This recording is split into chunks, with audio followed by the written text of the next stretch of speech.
Class. देखो आज हम पढ़ेंगे क्या, एसिडिटी या acidic strength of carboxylic acid, अम्लीय सामर्थ्य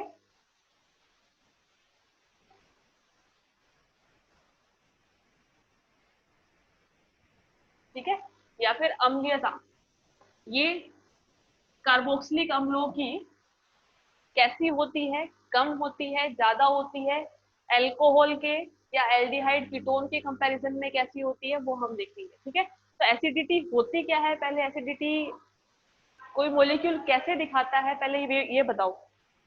कोई भी मॉलिक्यूल एसिडिटी कैसे दिखाता है, यानी किसी भी मॉलिक्यूल को हम अम्लीय कब बोलते हैं कि वो एसिडिक नेचर का है, जब वो क्या करे, किसी भी सॉल्यूशन के अंदर H+ डोनेट करे, यानी प्रोटोन दे, प्रोटोन अपने में से बाहर निकाले, तो वो क्या होता है, एसिडिक होता है। ठीक है, या फिर क्या करे,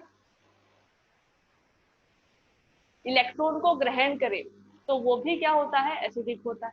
ठीक है, तो यहाँ पर जो हमारे एसिडिक ग्रुप है, ये जो एसिडिक ग्रुप है COOH का, इसमें हाइड्रोजन प्रेजेंट है। ठीक है, ये हाइड्रोजन बहुत आसानी से निकाल सकता है। अगर ये H+ को यहाँ से निकालता है, ये प्रोटोन को यहाँ से निकालता है, तो मतलब ये एसिडिक जो है वो क्या दिखाएगा, अम्लीय प्रवृत्ति दिखाएगा। ठीक है, अम्लीय प्रवृत्ति दिखाने का मतलब ही क्या है कि सॉल्यूशन के अंदर H+ देगा। ठीक है, प्रोटोन देगा। तो यहाँ पर ये प्रोटोन कितनी ज्यादा टेंडेंसी से देता है, कितनी कम टेंडेंसी से देता है, ये हमें देखना है। ठीक है, कैसे देखोगे कि अगर हम यहाँ से H+ को बाहर निकाल दें, ठीक है, अगर यहाँ से H+ को बाहर निकाल दें, तो यहाँ पर हमारा ये स्ट्रक्चर एसिड की किस तरह से बनेगी, है ना। H+ निकाला तो ऑक्सीजन के ऊपर क्या आया, नेगेटिव चार्ज, क्योंकि हाइड्रोजन अपने इलेक्ट्रॉन देके गया है ऑक्सीजन को। ठीक है, तो यहाँ पर इस पे क्या आएगा, नेगेटिव चार्ज। अगर ये नेगेटिव चार्ज आता है तो इस आयन को हम क्या बोलते हैं, कार्बोक्सिलेट आयन। ठीक है, इसको क्या बोलते हैं, कार्बोक्सिलेट आयन।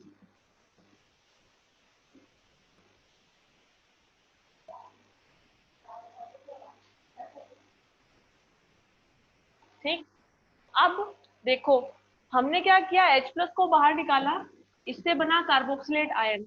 अब ये जो कार्बोक्सिलेट आयन है, ये एक तरह का क्या होता है, इंटरमीडिएट होता है, मध्यवर्ती होता है। ठीक है, अगर मध्यवर्ती हमारा स्थायी होता है किसी भी रिएक्शन के अंदर, तो वो प्रोडक्ट हमें क्या मिलेगा, उत्पाद हमेशा हमें ज्यादा मिलता है। अगर मध्यवर्ती ज्यादा स्थायी है, तो वो उत्पाद उससे जो मिलने वाला है वो हमेशा क्या मिलता है, ज्यादा मिलता है। यहाँ पर भी हमें ये देखना है कि H+ जब हमने निकाला तो हमारा क्या बना, कार्बोक्सिलेट आयन बना। ये कार्बोक्सिलेट आयन अगर स्टेबल है, स्थायी है, तो मतलब ये जो H+ निकला ये बहुत आसानी से निकलता है। ठीक है, अब इसका स्थायित्व देखना है, हमें कार्बोक्सिलेट आयन का स्थायित्व देखना है कि कितना है और किस वजह से स्थायित्व है इसका।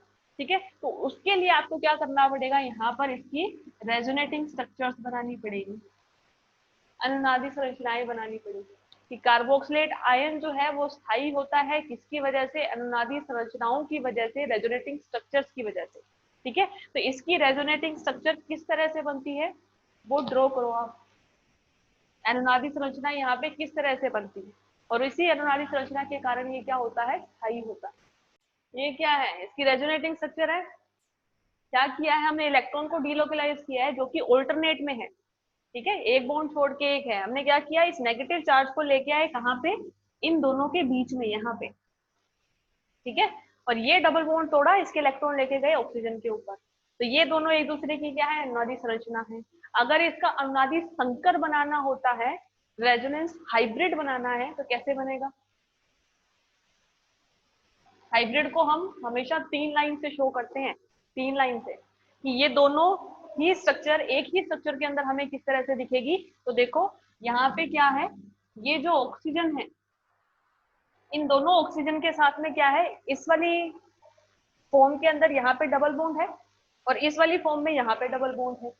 ठीक है, यानी ये क्या है, डबल बॉन्ड दोनों ही ऑक्सीजन के बीच में, कार्बन ऑक्सीजन दोनों के बीच में डबल बॉन्ड है, यहाँ इसमें है, यहाँ इसमें है। ठीक है, तो जो डबल बॉन्ड है उनकी टेंडेंसी क्या होती है, इन दोनों ही डबल बॉन्ड के बीच में होती है, इसको हम डॉट डॉट से शो करते हैं।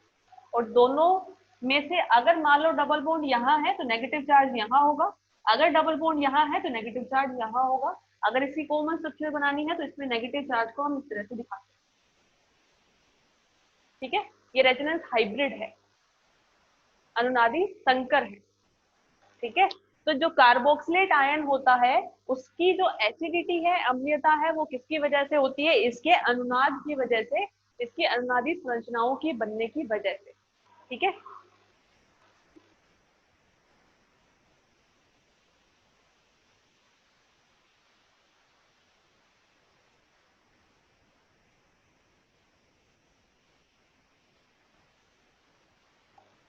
ठीक है।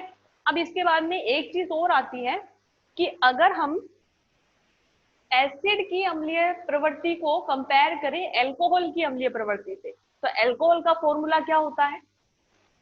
ROH। एल्कोहल यही होता है, ROH। ठीक है, तो यहाँ पे क्या है, अगर ये जो एल्कोहल है ये अम्लीय प्रवृत्ति शो करेगा, मतलब यहाँ से H+ बाहर निकालेंगे।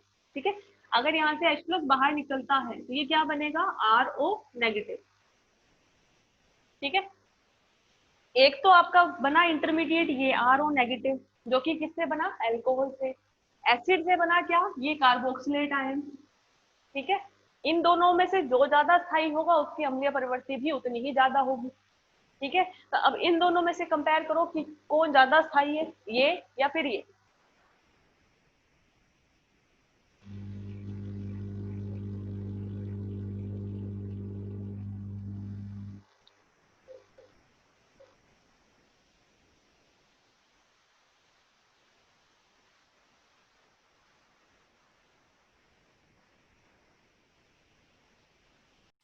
किसी भी मॉलिक्यूल का अगर हमें स्थायित्व चेक करना होता है तो उसके लिए हम क्या क्या चीजें यूज करते हैं? आपने फर्स्ट ईयर के अंदर पढ़ी है, हाइपर कॉन्जुगेशन, अति संयुग्मन देखते हैं, प्रेरणिक प्रभाव, इंडक्टिव इफेक्ट देखते हैं, प्लस आई है माइनस आई है क्या है, रेजोनेंस इफेक्ट देखते हैं, प्लस आर है माइनस आर है, या plus M minus M, mesomeric effect देखते हैं। ठीक है, उसके अलावा अनुनादी संरचना देखते हैं। ठीक है, सारी चीजें देखते हैं। अगर अनुनादी संरचना किसी मॉलिक्यूल में है तो उसमें बाकी की चीजें देखने की जरूरत नहीं है।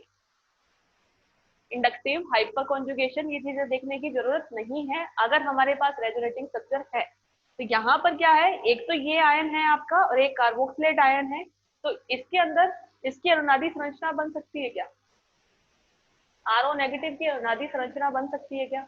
अनुनादी संरचना बनाने के लिए हमें क्या चाहिए?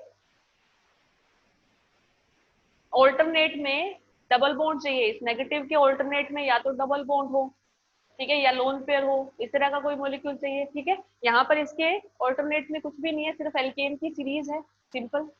ठीक है, और इसके अंदर क्या है? इसके अंदर हमारे पास ये रेजोनेटिंग स्ट्रक्चर बनती है कार्बोक्सिलेट आयन के अंदर, है ना? कार्बोक्सिलेट आयन में रेजोनेटिंग स्ट्रक्चर बन रही है, RO नेगेटिव में कोई रेजोनेटिंग स्ट्रक्चर नहीं बन रही है, तो जिसकी अनुनादी संरचना बनती है वो ज्यादा स्टेबल होता है, वो उतनी आसानी से H+ देगा, वो उतने ही ज्यादा अम्लीय होगा।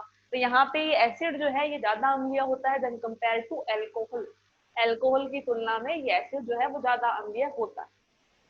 ठीक है, अब देखो एक चीज और देखनी है कि अम्लीय प्रवृत्ति जो है उसका, उस पर किसी भी मॉलिक्यूल या एसिड के ऊपर अगर कोई भी सब्स्टिट्यूएंट जुड़ा हुआ है, प्रतिस्थापी जुड़ा हुआ है, तो उसका क्या इफेक्ट आएगा? ठीक है, सेकेंड है इसके अंदर सब्स्टिट्यूएंट का इफेक्ट, प्रतिस्थापियों का प्रभाव अम्लीयता पर क्या होता है?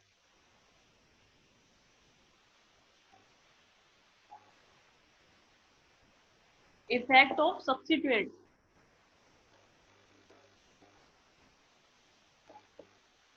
प्रतिस्थापियों का प्रभाव। और किसके ऊपर देख रहे हैं? अम्लीय प्रवृत्ति पर प्रभाव देख रहे हैं प्रतिस्थापियों का। ठीक है, तो इसके लिए क्या करते हैं, जैसे हमने ये एसिडिक ग्रुप लिया, ठीक है, अम्लीय प्रवृत्ति शो कर रहा है तो हमने इसको कार्बोक्सिलेट आयन की फॉर्म में लिख दिया, डायरेक्टली H+ को बाहर निकाल दिया। ठीक है, इसके साथ जो जुड़ा हुआ ग्रुप है, मान लो हमने G जोड़ रखा है, ग्रुप G। ठीक है, अगर ये क्या करता है, ये वाला जो ग्रुप है ये इलेक्ट्रॉन रिलीजिंग ग्रुप है। इलेक्ट्रॉन रिलीजिंग ग्रुप मतलब जो इलेक्ट्रॉन को देता है कार्बोक्सिलेट आयन को। ठीक है, ये क्या है, इलेक्ट्रॉन, एक मिनट, विकर्षित समूह, यानी ये खुद से क्या करेगा, इलेक्ट्रॉन को दूर भेजेगा। ठीक है, खुद से ये क्या करता है, रिपेल करता है इलेक्ट्रॉन को।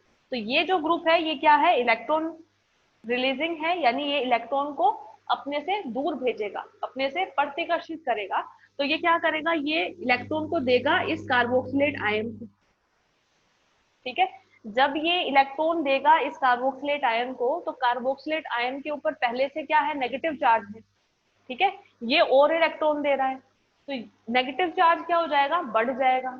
और मैंने आपको अभी क्या बताया था कि कोई भी मॉलिक्यूल जो है उसके ऊपर कम से कम चार्ज हो तो वो स्टेबल होता है, स्थायी होता है। जितना ज्यादा उस पर चार्ज बढ़ता जाता है वो उतना ही अस्थायी हो जाता है। तो यहाँ पर हम क्या कर रहे हैं, चार्ज को बढ़ा रहे हैं।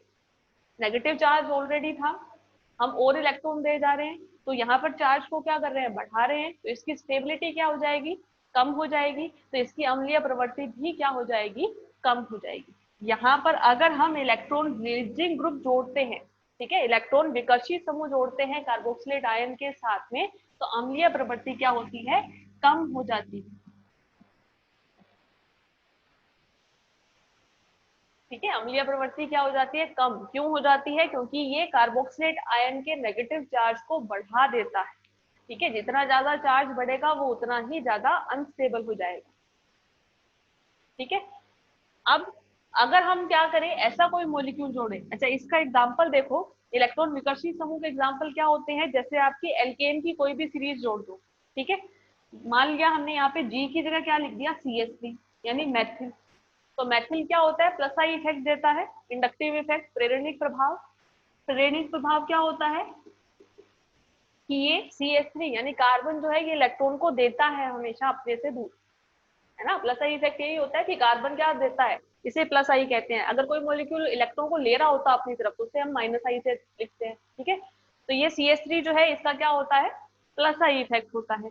तो अगर ये प्लस आई इफेक्ट है यानी ये इलेक्ट्रॉन को दे रहा है कार्बोक्सिलेट आयन को, अगर ये कार्बोक्सिलेट आयन को इलेक्ट्रॉन दे रहा है तो इसकी अम्लीय प्रवृत्ति क्या हो जाएगी, कम हो जाएगी। अब अगर दूसरी तरह का ग्रुप जोड़े हम ऐसा, जो क्या करे, इस कार्बोक्सिलेट आयन से इलेक्ट्रॉन को अपनी तरफ आकर्षित करता हो। ठीक है, इलेक्ट्रॉन को अपनी तरफ आकर्षित कर रहा है, यानी यहाँ पे ये जो ग्रुप जोड़ा है ये हमारा इलेक्ट्रॉन विड्रॉइंग ग्रुप है। इलेक्ट्रॉन विड्रॉइंग का मतलब ये इलेक्ट्रॉन को अपनी तरफ खींच रहा है, इलेक्ट्रॉन को कार्बोक्सिलेट आयन से विड्रॉ कर रहा है। ठीक है, या फिर इसको क्या बोलते हैं, इलेक्ट्रॉन आकर्षी समूह। इलेक्ट्रॉन आकर्षी समूह मतलब ये जो ग्रुप है ये क्या करेगा, कार्बोक्सिलेट आयन से इलेक्ट्रॉन को अपनी तरफ आकर्षित करेगा। ठीक है, तो ये क्या कर रहा है, कार्बोक्सिलेट आयन पर नेगेटिव चार्ज है, इसको अपनी तरफ खींच रहा है। ठीक है, यानी यहाँ पर कार्बोक्सिलेट आयन पर नेगेटिव चार्ज कम कर रहा है। ठीक है, इस पे नेगेटिव चार्ज था, ये खींच रहा है इसको, तो यहाँ पे नेगेटिव चार्ज जो है वो क्या हो जाएगा, कम हो जाएगा। जब इसके ऊपर चार्ज कम हो जाएगा तो ये क्या हो जाएगा, ज्यादा स्टेबल हो जाएगा। स्टेबल अगर ज्यादा है, स्थायी अगर ज्यादा है, तो इसकी अम्लीय प्रवृत्ति भी क्या होगी, ज्यादा होगी। तो यहाँ पर अगर हम इलेक्ट्रॉन विड्रॉइंग ग्रुप जोड़ते हैं तो इसकी अम्लीय प्रवृत्ति जो है वो क्या होती है, बढ़ जाती है। ठीक है, ये इफेक्ट ऑफ सब्स्टिट्यूएंट है, प्रतिस्थापियों का प्रभाव, कि अगर हम ऐसे ग्रुप जोड़े जो कि इलेक्ट्रॉन विकर्षी हो, जो कि कार्बोक्सिलेट आयन पर नेगेटिव चार्ज को बढ़ा रहे हो, तो किसी स्पीशीज पर अगर चार्ज बढ़ता है तो वो अनस्टेबल होता है, अस्थायी होता है। अगर ये अस्थायी है तो इसकी अम्लीय प्रवृत्ति कम होगी। अगर ऐसा कोई ग्रुप जोड़ते हैं जो कि इलेक्ट्रॉन को अपनी तरफ आकर्षित करता हो, जिससे क्या हो, कार्बोक्सिलेट आयन पर चार्ज कम हो जाए, जब उसके ऊपर आवेश कम होगा तो ये आपका स्थायी हो जाएगा। अगर ये स्थायी होता है तो इसकी अम्लीय प्रवृत्ति क्या होगी, ज्यादा होगी। ये है सब्स्टिट्यूएंट का इफेक्ट। अब देखो, ये हो गया, इसके बाद में एक और इफेक्ट बचा है इसी के अंदर, सब्स्टिट्यूएंट्स के अंदर, ऑर्थो इफेक्ट या ऑर्थो प्रभाव क्या होता है। आपने एरोमेटिक कंपाउंड पढ़े, एरोमेटिक यौगिक,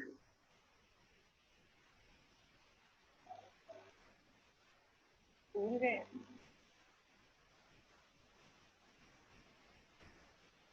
ये क्या है,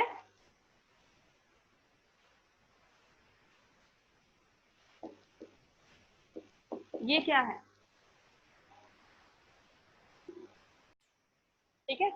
बेंजोइक एसिड जो है वो भी क्या करेगा, अम्लीय प्रवृत्ति शो करता है, क्योंकि एसिड है, अम्ल है, इसमें भी क्या होता है, H+ निकाल सकते हैं, कार्बोक्सिलेट आयन बना सकते हैं इसका, ठीक है, उसे क्या बोलेंगे, बेंजोक्सिलेट आयन बोलेंगे, ठीक है। तो लेकिन यहाँ पे ऑर्थो इफेक्ट देखना है, टॉपिक क्या है हमारा, ऑर्थो इफेक्ट। ऑर्थो इफेक्ट क्या होता है कि ये जो मेन ग्रुप जुड़ा हुआ है बेंजीन रिंग पर, इसके पास वाली जो पोजीशन है ये कौन सी होती है, ये पास वाली पोजीशन कौन सी होती है, ऑर्थो, है ना। ये वाली कौन सी होती है, मेटा, और ये पैरा, ठीक है। तो ऑर्थो पर अगर कोई ग्रुप जुड़ा हुआ है, मान लो यहाँ पर हाइड्रोक्सी ग्रुप जुड़ा हुआ है, तो इसका इफेक्ट क्या है, ठीक है। हम क्या पढ़ रहे हैं, सब्स्टिट्यूएंट का इफेक्ट ही पढ़ रहे हैं। तो सब्स्टिट्यूएंट अगर हमारे पास ऑर्थो पोजीशन पे है तो इसका क्या इफेक्ट आता है, इससे अम्लीय प्रवृत्ति बढ़ती है या कम होती है। तो देखो यहाँ पर ऑर्थो पर अगर हाइड्रोक्सी ग्रुप है तो ये क्या करेगा, आपस में हाइड्रोजन बॉन्डिंग करेगा, ठीक है। हाइड्रोजन बॉन्ड क्या होते हैं,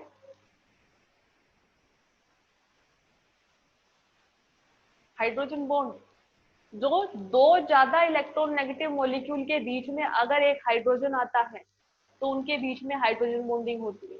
दो ज्यादा इलेक्ट्रॉन नेगेटिव यानी विद्युत ऋणी मॉलिक्यूल्स के बीच में,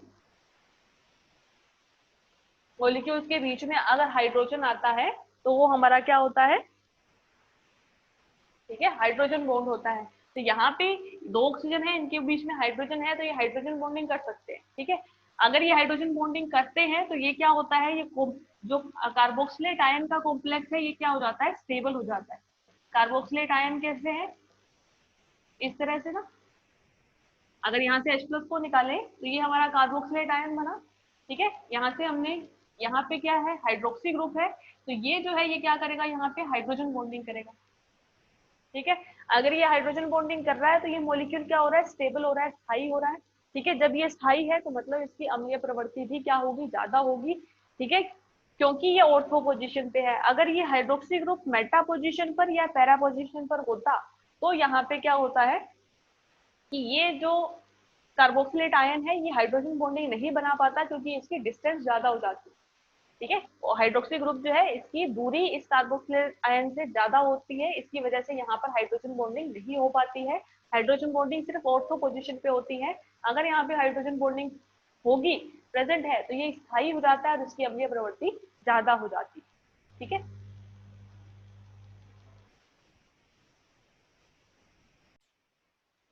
ठीक है, नेक्स्ट टॉपिक क्या है, कार्बोक्सिलेट आयन बनाने की विधियां।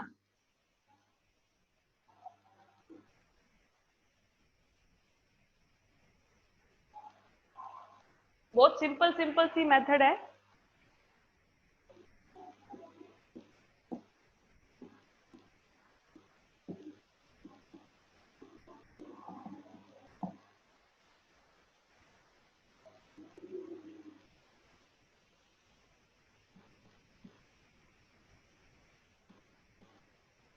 ठीक है, पहला जो हमारा मेथड है वो है ऑक्सीडेशन का, ऑक्सीकरण का, ठीक है। हम क्या करते हैं, एल्कोहल के ऑक्सीकरण से बनाते हैं एसिड, ठीक है। पहला मेथड है बाय ऑक्सीडेशन ऑफ एल्कोहल,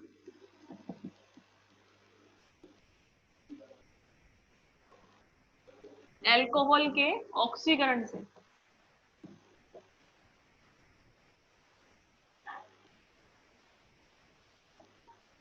ठीक है। एल्कोहल के ऑक्सीकरण से आपको क्या करना है, एल्कोहल का मॉलिक्यूल लेना है, उसका ऑक्सीडेशन करवाना है। किस तरह से करवाते हो, जैसे ये ले लिया ROH, ठीक है, इसका ऑक्सीडेशन करवाएंगे, इसको इस तरह से लिखिए, ठीक है। इसका ऑक्सीडेशन करवाते हैं, एक स्टेप का अगर ऑक्सीडेशन करवाते हैं तो इससे क्या बनता है, एल्कोहल से, एल्कोहल का ऑक्सीडेशन करवाते हैं तो क्या बनता है, ये भी फर्स्ट ईयर का नहीं है। देखो, एल्कोहल के ऑक्सीडेशन से एल्डिहाइड बनता है,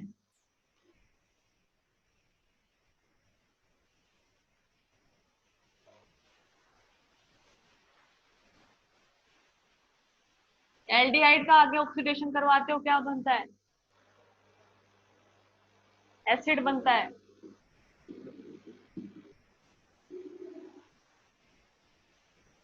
उल्टा करवाओ, एसिड का रिडक्शन करवाओ, क्या बनता है? एल्डिहाइड का रिडक्शन करवाओ, क्या बनता है?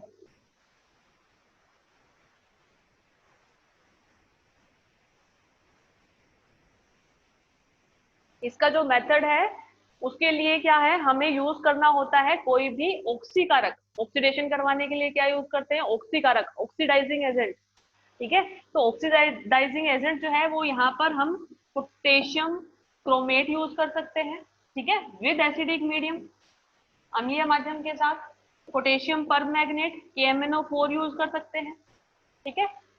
सिंपल हम क्या कर सकते हैं, इसका मोनोमेरिक फॉर्म लेके CrO4H2 लेके कर सकते हैं, ठीक है। इसकी रिएक्शन करवा सकते हैं अल्कोहल पे, तो इससे एक स्टेप में एल्डिहाइड बनेगा, दूसरे स्टेप में एसिड बनेगा।